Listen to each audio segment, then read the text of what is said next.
Bob Rotruck here from the Glens Falls Civic Center, and this is your Phantoms preview. And the Adirondack Phantoms opening a weekend homestand. Actually, it's a 3-game homestand going all the way to next Wednesday for the Adirondack Phantoms. And it begins tonight against the Syracuse Crunch. And this is a rematch of last week's last home game for the Adirondack Phantoms, actually, which was one of the best games I ever recall seeing. I don't think it's number one on my list, but it's way up there. It was a very exciting game for early in the regular season, too. Had all kinds of intensity. You know, Syracuse, they're the highest scoring team in the league, and they play kind of that up-tempo style. And I think that that really suits Adirondack well, and it almost tends to bring out the best in the Phantoms, which I think made it for an awfully exciting game. A lot of penalties in that game last Saturday against Syracuse, which oftentimes I think ruins what might have been an otherwise great game. But here, in a weird way, it almost enhanced the drama, as Adirondack went on to kill off 10 straight Syracuse power plays, and then they won in the shootout on that great move by Garrett Rowe. So that was last Saturday, the last time that we played Syracuse. But the last game for the Adirondack Phantoms was Sunday at Providence. That was an overtime loss to the Bruins. Adirondack came out and did not play very well in the first 2 periods. They came on strong in the third, and they did get the standings point out of it. Not bad for their 3rd game in 3 days. You know, all things considered, it was 2 out of 3 on the road, a lot of travel in there. The Phantoms did not play their best game, but they still got a standings point, so it's nice to see that they were able to do that.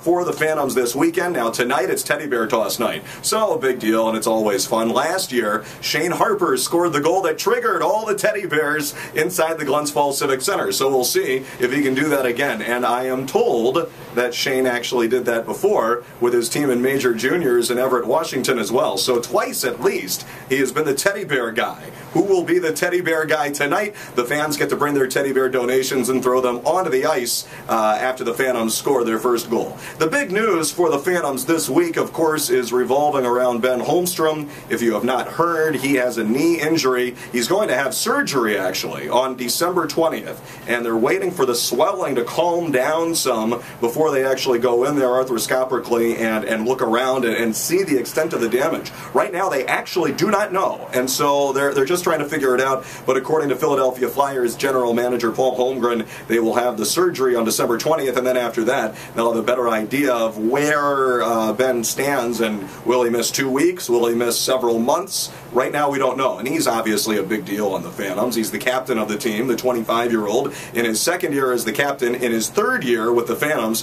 171 career games with the Adirondack Phantoms is just 4 away from the all-time Adirondack Phantoms record held by Kevin Marshall at 175. And John Kolinski is just ahead of him at 172. Both of those guys are with the Hershey Bears right now. By the way, it's an all-cup weekend for the Phantoms here. Tonight playing the Syracuse team. They all won the Calder Cup last year with Norfolk. Tomorrow playing Manchester, and they have 4 guys on that team from their parent club Los Angeles who won the Stanley Cup last year. And speaking of cups, at the intermission on my broadcast tonight, welcoming Dave Strader, the original voice of the Adirondack Red Wings, into the broadcast booth. Looking forward to having him here to join me. And we're going to be playing the championship call from May 20th, 1981, when the Adirondack Red Wings knocked off the Maine Mariners in Game 6, and they won their Calder Cup. So Dave Strader will be joining me first intermission and for part of the 2nd period, back where it all started for his broadcasting career. Now he's on NBC Sports Network and NBC Network as well.